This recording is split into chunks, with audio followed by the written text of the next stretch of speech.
किसी गांव में एक बहुत ही समझदार गुरुजी रहते थे। उनके पास दूर दूर से लोग अपनी परेशानियां लेकर आते थे। एक दिन एक युवक गुरुजी के पास आया और अपनी जिंदगी की परेशानियां बताने लगा।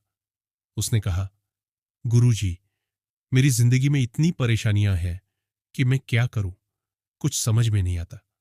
कभी कोई समस्या खत्म होती है तो दूसरी आ जाती है। मैं बहुत थक गया हूं।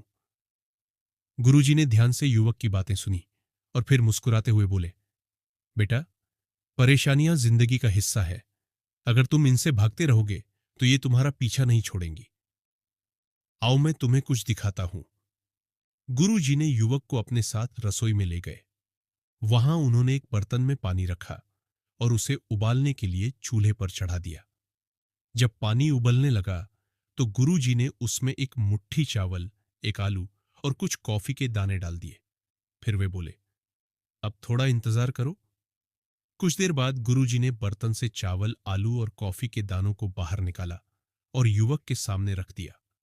उन्होंने कहा, देखो, ये तीन चीजें एक ही प्रकार की परेशानी का सामना कर रही थीं, उबलता हुआ पानी, लेकिन इनका जवाब अलग अलग था। चावल बहुत नरम हो गया, आलू कठोर से नरम हो गया और कॉफी के दानों ने पानी का रंग ही बदल दिया। गुरुजी ने फिर समझाया, बेटा, परेशानी सबके जीवन में आती है, लेकिन ये तुम पर निर्भर करता है कि तुम उस पर कैसे प्रतिक्रिया देते हो।